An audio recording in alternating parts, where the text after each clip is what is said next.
Well, we are talking about the big winners and losers of the Super Bowl ads. And Steve Wolfberg, Principal and Chief Creative and Growth Officer of Cronin, joins us.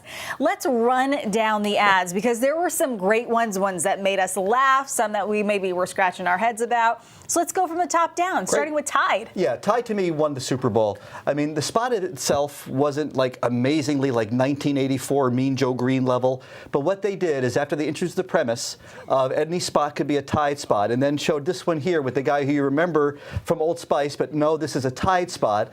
And here's the spokesperson.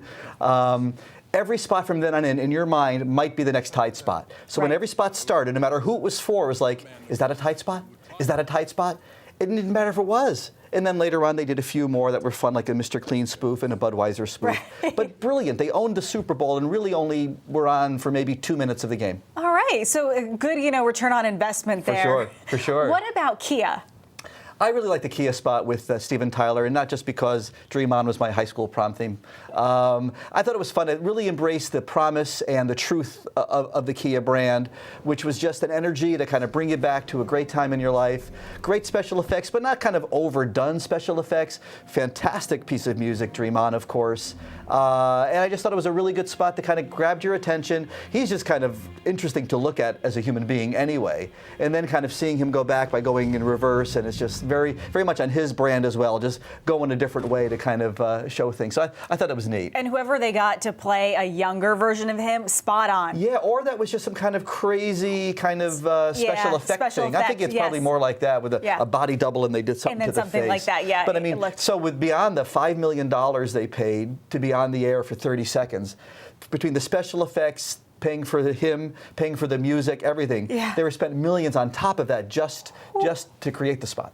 Let's talk about Amazon. This one was funny. That was a fun spot. And again, a great use of celebrities.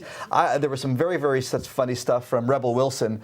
And I was actually kind of surprised that a lot of that stuff that was in the teaser online made it to the spot itself. But and this actress right here, I thought she was the star of the spot anyway with her. Yeah, I think it's I'm not Alexa sure. loses her voice in this that's commercial. the whole idea. And then all these other people are filling in from the chef, whose name has escaped me, but he yells and screams from Hell's Kitchen, Gordon Ramsay, to Rebel Wilson, to Cardi D, of course, and she's fantastic. So great use of celebrities right in their brand. Fun spot, and again, it made a lot of people pay attention, and it was cool.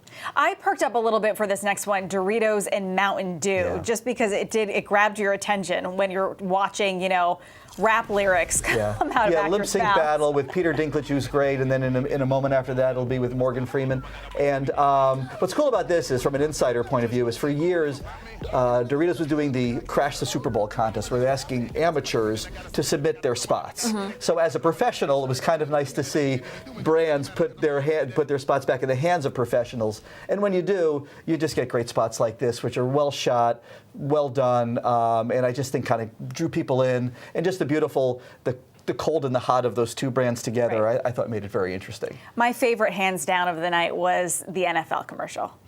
Mine too, and I thought it was only because I was a Giants fan, and as I tweeted last night, just the mere presence of Eli Manning made the Patriots lose, which as a Giants fan made me pretty happy. Did you see the cover of the New York Post today that were like, Giants win, asterisk, you know what? the ad game. Yeah, for sure. And I thought maybe it was just me as a Giants fan really liking the spot, but ad meter was #2, so a lot of folks really thought it was a great spot. It was fun. Eli Manning is an awkward dancer. It was really well done, and be interesting to see if they continue to do things like that in the future. Spoof on a little dirty dancing absolutely. there. Last one, M&M's.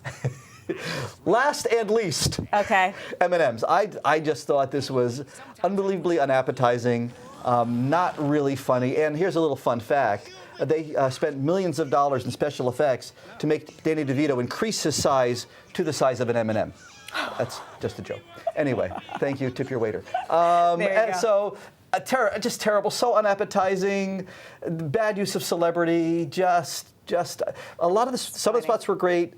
A lot were kind of in the middle and somewhat forgettable. That was just, I think, for a lot of people, the worst. All right, Steve, thanks for breaking them all down for us. My pleasure. We had a little fun this morning. Happy to be here. Thank you.